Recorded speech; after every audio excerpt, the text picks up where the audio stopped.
Y la regla 2 es, debes de entender para invertir.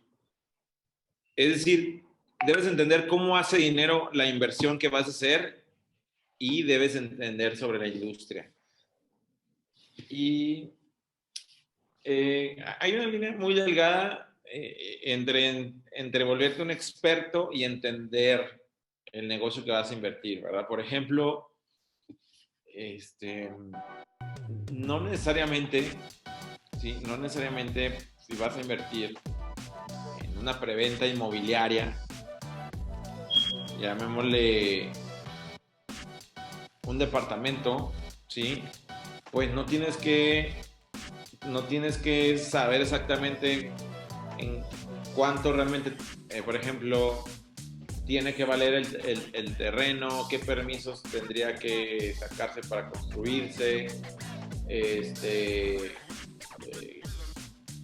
cuáles son los permisos, alineamientos que se tienen que sacar para el desarrollo de un inmueble, aunque sí sería bueno que lo supieras. Qué tipo de materiales, qué tipo de cimentación se tiene que hacer, qué tipo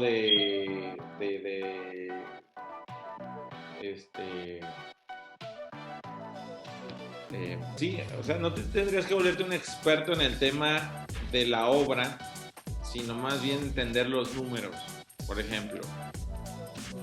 También el tema de si vas a invertir en un negocio, por ejemplo, de préstamos con garantía hipotecaria, no necesariamente tienes que ser un experto. Bueno, vamos a hablar del tema de remates bancarios. Si vas a invertir en remates bancarios, no necesariamente tienes que volverte un experto en el tema legal, ¿sí? Pero sí entender cómo funciona el negocio y entender cómo hace dinero ese negocio. Si vas a invertir en tierra ejidal, no necesariamente tienes que volverte un experto en toda la ley agraria, pero sí entender cómo hace dinero ese negocio y saber sobre la industria. Entonces, el tema de entender para invertir no necesariamente te tienes que volver un experto. Por ejemplo, los crowdfunding inmobiliario. Tú inviertes en un crowdfunding inmobiliario, en un fondo de inversión, como las famosas fibras que ahorita, o que ya existen desde hace varios años, que son las fibras, son los fideicomisos en bienes raíces, y no necesariamente tú tienes que entender cómo se construye un centro comercial o cómo funciona un centro comercial para invertir en una fibra que invierte en centros comerciales, o cómo opera un hotel para tú invertir en una fibra que invierte en hoteles. No sé si me expliqué, ¿sí me siguen hasta aquí? Entonces no necesariamente tienes que volver un experto, pero sí debes de entender cómo hace dinero ese negocio. Ok, como por ejemplo, voy a invertir en un fondo de inversión. Sé que el fondo de inversión levanta capital de varias personas y se firman contratos en el cual en ese contrato menciona cuáles son los plazos, cuáles son las proyecciones financieras que se prevé de rendimientos, en cuánto tiempo, qué empresa lo respalda, en qué van a invertir mi dinero. Ok, entiendo que un fondo de inversión hace eso y cómo funciona, pero no soy un experto en los fondos de inversión, porque si fuera experto en fondos de inversión, tal vez incluso tendrías el conocimiento hasta de cómo crear un fondo de inversión, o toda la regla, o toda la ley fintech, ¿no? Toda la ley fintech que conlleva también el tema de fondos de inversión. Entonces, no necesariamente tienes que volverte el experto, pero sí entender el negocio. Bueno, entonces de eso trata la regla 2. Listo. Bueno, la regla 3. La regla 3 dice, todas las inversiones tienen riesgo. Todas, ¿eh? No existe ninguna inversión con riesgo. A menos que ustedes me digan o sepan de alguna. ¿Alguien de aquí sabe de alguna inversión que no tenga riesgo? Cero riesgo. Yo sí tengo una duda en cuanto a la regla 2. A ver. ¿Cómo puedes saber si determinada inversión sí te puede generar rendimientos? ¿Cómo puedes saber si determinada inversión te puede generar rendimientos? Ajá, o sea, aunque no te vuelvas experto en el cómo se hace una casa o cómo se hace un fondo de inversión, ¿cómo puedes saber si sí te conviene o no? Bueno, pues analizando, por ejemplo, no sé, a ver, por ejemplo, ¿en qué quisieras invertir? ¿Quién preguntó por ahí? Yo, Yumai. Por ejemplo, Yumai, como, a ver, algo que estés interesada en invertir. Dime una opción de inversión. Pues precisamente fibras. Ok, fibras. Bueno, entonces, en una fibra, ¿qué harías? Bueno, primero informarte cuánto rendimiento te ofrecen, cuánto rendimiento te ofrecen, desde cuánto puedes invertir, qué rendimientos te ofrecen, en cuánto tiempo y qué documentación firmarías, o cuál sería tu respaldo legal. Con eso, yo te recomendaría que hicieras un estudio de los diferentes fibras que existen y que compararas. Las demás fibras, desde cuánto puedes invertir, también qué rendimiento te ofrecen, en qué tiempo, en qué van a invertir tu dinero y cuál es el respaldo legal o la documentación legal que vas a firmar. Y entonces, después del análisis que hagas con 3, 4, 5 fibras, entonces ya tomes una decisión sobre eso. ¿Sí? Las fibras incluso normalmente a veces tienen públicas sus estados de resultados financieros para que también los puedas incluso analizar. Entonces, conforme a un estudio de mercado de las fibras, podrías como no tanto asegurarte, porque al final del día toda inversión tiene un riesgo, pero sí entender lo que podría pasar o lo que podría suceder. Pero al final del día, tal cual como asegurarte, pues es que al final del día toda inversión tiene un riesgo, y eso es una de las reglas principales de las inversiones, entender que toda inversión tiene un riesgo, aunque algunas son más pequeñas, algunas son de mediano riesgo y algunas son de mayor riesgo. Pero también entender que hay una regla que dice que a mayor riesgo, ¿mayor qué? Ganancia. Rentabilidad. Mayor ganancia.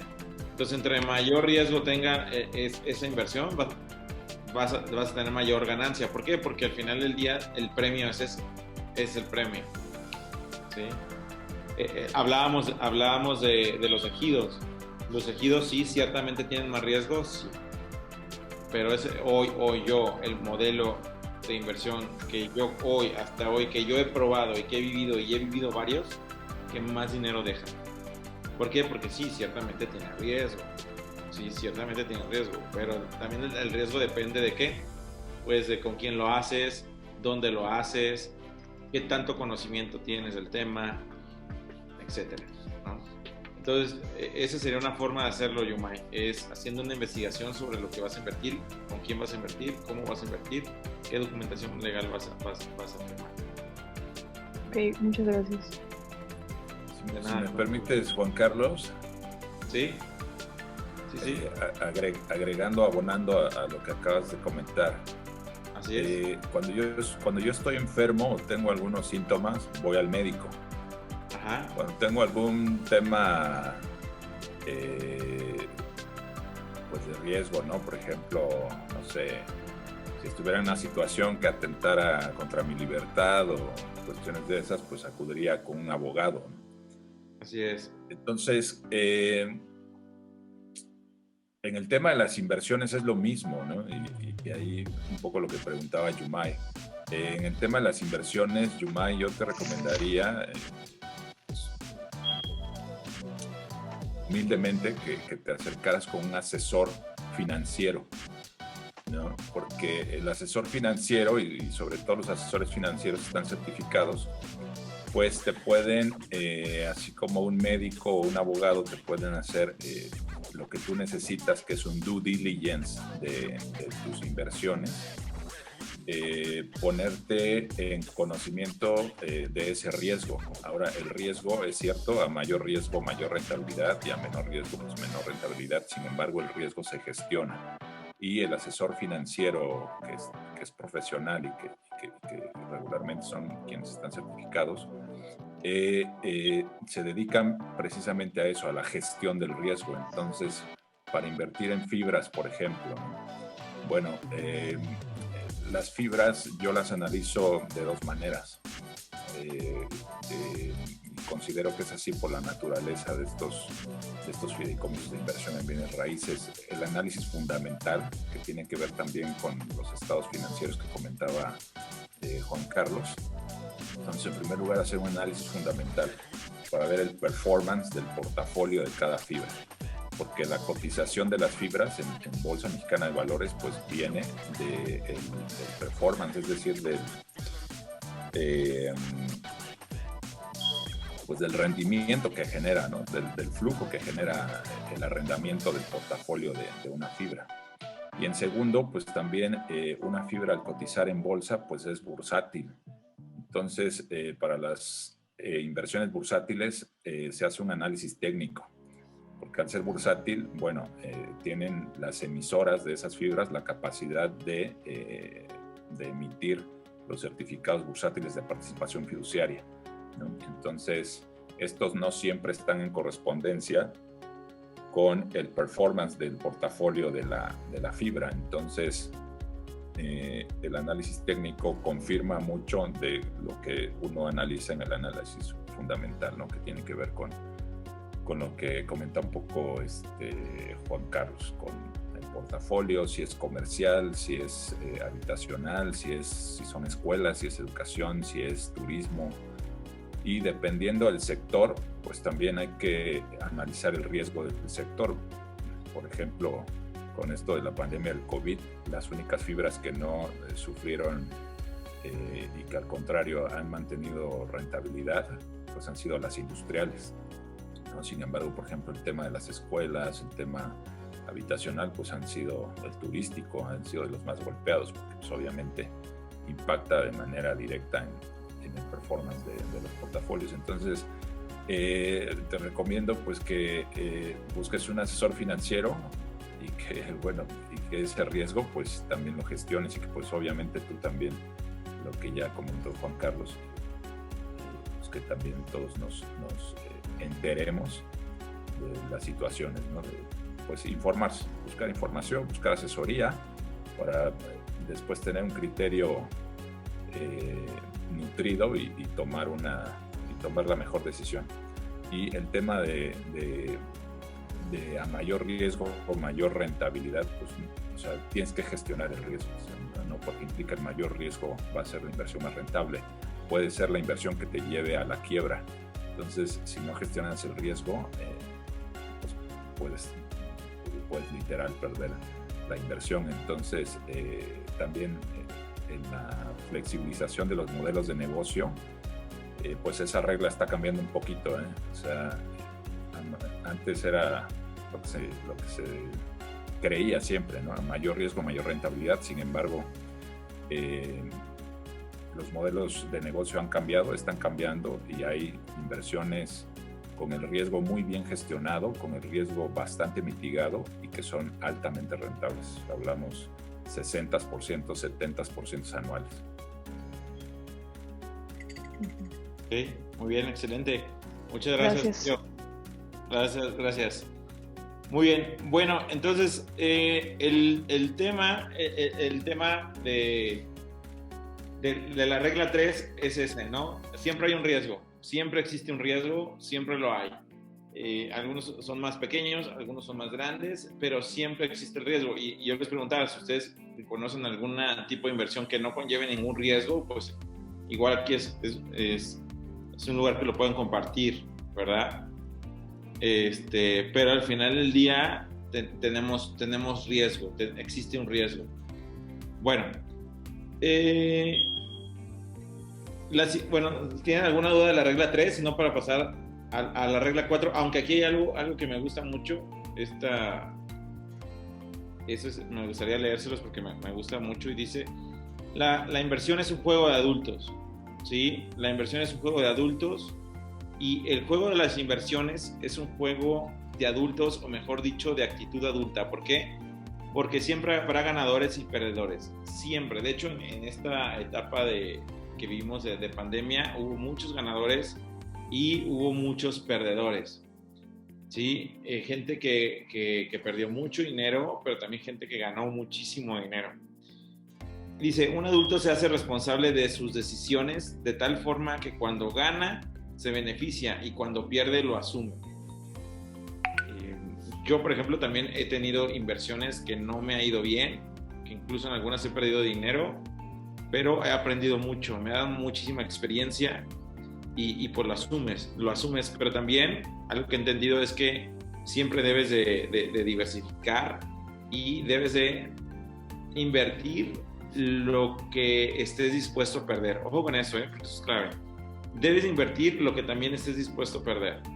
Eso también es importante y más adelante vamos a profundizar en ese tema.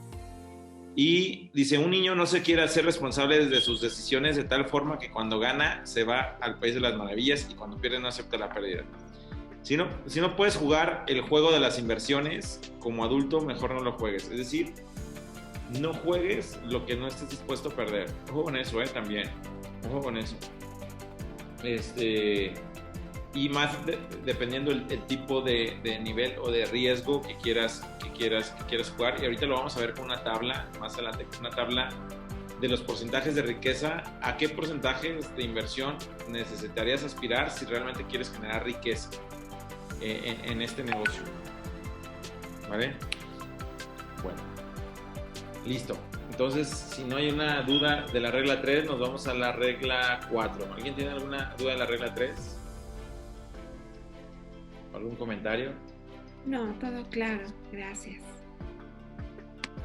Todo bien. Todo bien, excelente, muy bien. Bueno, la regla 4. La regla 4 es entender que la economía son ciclos. Y ya lo hemos vivido, y de hecho lo estamos viviendo. ¿Verdad? La economía normalmente se mueve en periodos de 7, 8 años. Por ejemplo, el último cambio económico que hubo, ¿en qué año fue? ¿Recuerdan en qué año fue? Cuando vimos algo, digo, esto ha sido diferente. 2008, 2009. 2008, 2009, anteriormente al 2008, 2009, ¿qué otro ciclo económico tuvimos? El boom de las .com en el año 2000, por ejemplo, el efecto tequila en el 94, la crisis creo que fue el efecto tango en el 97, la de 98 también. Prácticamente desde el consenso de Washington en el 90, América Latina ha estado en ciclos recesivos. Así es, exactamente. Entonces, y entender eso es muy, muy, muy importante porque, bueno, se los voy a platicar. El punto 1, vean, el punto 1 dice, entender que no todos los vehículos de inversión funcionan todo el tiempo. Eso me acaba de pasar este año pasado. Dice, algunos hacen dinero cuando crece la economía, otros cuando cae la economía. Por ejemplo, nosotros lo vimos en el tema de desarrollo inmobiliario, en el tema vertical de departamentos arriba de 4 o 5 millones de pesos. Lo vimos sobre todo de marzo a septiembre aproximadamente, octubre todavía. ¿Qué pasó? ¿Ustedes qué creen que pasó? ¿Que subió la venta o nuestra absorción de venta o disminuyó? De marzo a octubre aproximadamente en el tema de venta de departamentos de 3 a 5 millones de pesos. Bajó. Yo pienso que subió. Okay. Yo también pienso que experiencia subió. es que ha subido también. Ok. Bueno, y también tenemos un negocio, nosotros damos préstamos con garantía hipotecaria. De marzo a octubre, ¿qué creen que haya pasado? ¿Subió la demanda de personas que nos pedían dinero o disminuyó? Subió. Subió. Yo. Ok, sí. En el primer negocio, en el tema de venta de inmuebles de 3 a 5 millones de pesos, disminuyó, por lo menos un 60-70%. Disminuyó. Y en el tema de préstamos con garantía hipotecaria, aumentó por lo menos un 100%. de la cantidad de personas que estábamos recibiendo aumentó. Ahora, también nosotros tenemos un tema de remate. Nosotros jugamos como el banco. Nosotros, ¿qué pasa cuando el banco se llena de cartera vencida? De cartera vencida de hipotecas. ¿Qué hace el banco? Remata. Vende los derechos, ¿cierto? Cede los derechos de esa deuda. Nosotros hicimos lo mismo. Nuestra cartera aumentó de deuda. ¿Y qué hacemos para que el fondo no se quede sin flujo? Hacemos igual que los bancos. Cuando nosotros nos llenamos de cartera vencida, vendemos esa cartera, cedemos los derechos de cobro, y lo mismo que hacen los bancos, nosotros hacemos como los bancos, y entonces nuestra cartera aumentó, pero también el ingreso y el flujo de nuestro fondo aumentó. Por ejemplo, también la tierra, el negocio de tierra, nosotros nunca habíamos vendido tantos metros cuadrados como en los últimos 5 meses. En los últimos 5 meses hemos vendido al ritmo de ventas que hemos vendido como nunca. La gente entendió que tenía que volver a las bases. Y las bases se entienden muy bien porque si ustedes le preguntan, por ejemplo, a algún familiar, a algún conocido que tenga más de 20, 30 años viviendo en algún lugar, en alguna ciudad, o que conozca muy bien los precios de una ciudad, y si ustedes les preguntan los precios metro cuadrado de hace 20 o 30 años de la ciudad, de cualquier ciudad, ¿quién creen que les diga la respuesta? ¿Que subió el precio o que bajó el precio? ¿Que subió? Si nos remontamos al precio de tierra, a los precios de la tierra como es algo finito,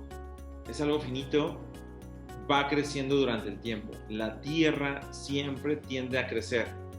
Entonces la gente entendió eso, que tenía que volver a invertir en las bases, y nosotros vendimos como nunca habíamos vendido, al ritmo de ventas como nunca habíamos vendido metros cuadrados, tierra. Y sobre todo, la tierra, hablando de tierra, la tierra para fuera de la ciudad. Estoy hablando de fuera de la ciudad. Vivir rodeado de naturaleza, vivir en proyectos más ecológicos, vivir en proyectos donde estés alejado de la ciudad, en donde te sientas en mayor libertad. Ese tipo de tierra aumentó por lo menos un 300% el ritmo de ventas que teníamos. 300%. Fue algo increíble. Entonces,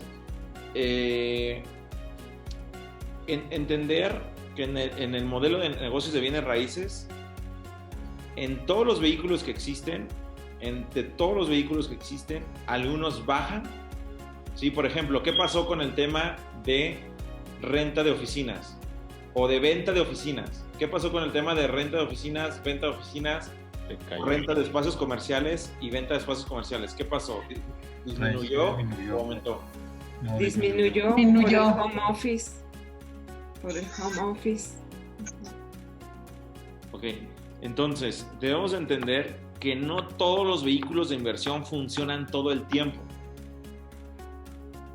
Entonces, cuando tú vas entendiendo cómo van funcionando estos ciclos económicos, vas entendiendo que algunos productos se adaptan muchísimo más a los tiempos, entre comillas, de crisis, y algunos funcionan más en el momento de mayor auge económico.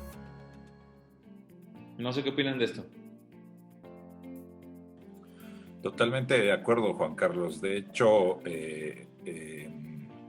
esa es la tesis de inversión en CBI Fibra T. Yo soy CEO de CBI Fibra T, que es una fibra tokenizada. Y esa es exactamente nuestra tesis de inversión. Hay activos que en tiempos de crisis las cotizaciones se van al cielo. Generalmente son los denominados activos refugio o resguardo, metales principalmente, oro, plata, platino, algunos también industriales como el litio. Pero bueno, hablando específicamente de tiempos de crisis, metales de refugio, resguardo, oro, plata, el Bitcoin, que también ha sido un stock of value, un resguardo de valor, los inmuebles, la tierra, como lo acabas de decir, y algunos otros, ¿no? Por ejemplo, el oro de marzo a la fecha, de marzo del año pasado que se decretó la pandemia, de marzo a la fecha ha subido un 43% de su cotización, la plata un 145% y el Bitcoin un 1000%. Y los activos inmobiliarios, hablando de tierra, pues también, ¿no? Con plusvalías bastante interesantes. Y vuelvo a lo mismo, ¿no? Son activos que son escudos antiinflacionarios, escudos contra la devaluación y contra la inflación. Lo que me parece más grave en tiempos de crisis es que nuestro dinero pierde poder adquisitivo. Entonces, eso viene a consecuencia de una devaluación en el tipo de cambio del 19 de febrero al 19 de marzo. Del 19 de febrero del 2019 al 19 de marzo de 2020, el peso mexicano contra el dólar sufrió una pérdida del 40%, una devaluación del 40% en su cotización. Entonces, eso es pérdida de poder adquisitivo, eso agrava la crisis, porque obviamente perdemos poder de compra, entonces la demanda se constriñe más, etcétera. Entonces, totalmente de acuerdo. Activo refugio es la tesis de inversión en tiempos de crisis, y después en ciclos expansivos, pues ya podemos hablar de otros activos y de otros sectores. Sí, gracias. De hecho, de lo que comenta Sergio, hablando del Bitcoin, en estos meses precisamente estuvimos vendiéndole a empresarios, bueno, no empresarios, sino personas que aprovecharon el tema del Bitcoin. Platicaba con unas personas, un colombiano que radica entre Houston y Dubái. Él participa en unos fondos de Bitcoin y platicaba como, si no mal recuerdo, digo, no soy experto en el tema del Bitcoin, pero si no mal recuerdo, en el 2009, que todavía valía menos de $10 o algo así el de Bitcoin. Y hoy que vale, llegó, creo, si no me recuerdo, $38,000. Ahorita creo que en estos días bajó. Pero nosotros vendimos tierra con Bitcoins. Vendimos cerca de 5 millones, 8 millones de pesos, no recuerdo, en Bitcoins. Y se vuelve un tema muy interesante, es un tema que comparto y pongo en la mesa, porque platicábamos. Esa persona tiene una comunidad, pertenece a una comunidad pues él le llama de nuevos millonarios de Bitcoins, que en su momento invirtieron y le apostaron al Bitcoin, y cuando valía algunos dólares, y que hoy pues prácticamente tienen mucho dinero en temas de Bitcoin, y que incluso a veces no saben cómo capitalizar o cómo traer al mundo físico ese dinero. Y de hecho, precisamente nos estamos ahí haciendo alguna alianza, estamos haciendo y trabajando un tema para hacer unos desarrollos en Tulum que vamos a vender solo con Bitcoins, que nosotros esperamos sacarlo por ahí de marzo, abril, sacar este desarrollo que va a ser exclusivamente venta para Bitcoin, con Bitcoins. Y es un tema muy, muy interesante, es un tema muy, muy, muy interesante. Hay muchos millonarios ahorita que se hicieron con Bitcoin y que están buscando quién reciba sus Bitcoin, quién reciba su dinero. Y la verdad, por desconocimiento, no lo había hecho antes, pero es muy fácil, es muy sencillo. Y bueno, ahí hay un mercado muy, muy, muy virgen, creo que todavía, en cómo enlazar el Bitcoin con el tema de bienes raíces. Por ahí igual a ver si más adelante lo tocamos, pero bueno, gracias Sergio. Y bueno, entender que las subidas y bajadas es cuando se hace más dinero. De hecho les comparto también 2020, gracias a Dios fue un 2020 en el cual para nosotros, sumando todas las empresas que tenemos, nunca habíamos generado tanto ingreso como en el año 2020. Para nosotros el año 2020, como para muchos, fue muy bueno, y bueno, mucho de eso fue porque alcanzamos a detectar, movernos rápidamente de mercado y ofrecer cosas que necesitaba el mercado. De hecho, también en nuestro fondo de inversión levantamos capital como no habíamos levantado antes, también ofreciendo por ahí algunas cosas interesantes Y bueno, entender que cuando están estos ciclos, entender que al final del día, como empresarios, como inversionistas, lo que nos dedicamos es a resolver problemas, a detectar problemas y vender soluciones. Entonces, se crearon nuevos problemas a todo esto que hemos vivido, y pues detectamos muy bien algunas de las soluciones a eso, y gracias a Dios pues nos fue muy bien. Entonces, esa es la regla 4. La regla 4 trata de entender que la economía se mueve en ciclos y que esto va a suceder, va a seguir pasando, va a seguir sucediendo, y entenderla cómo se va comportando, y más adelante les voy a enseñar una gráfica para poder entenderlo todavía mucho mejor.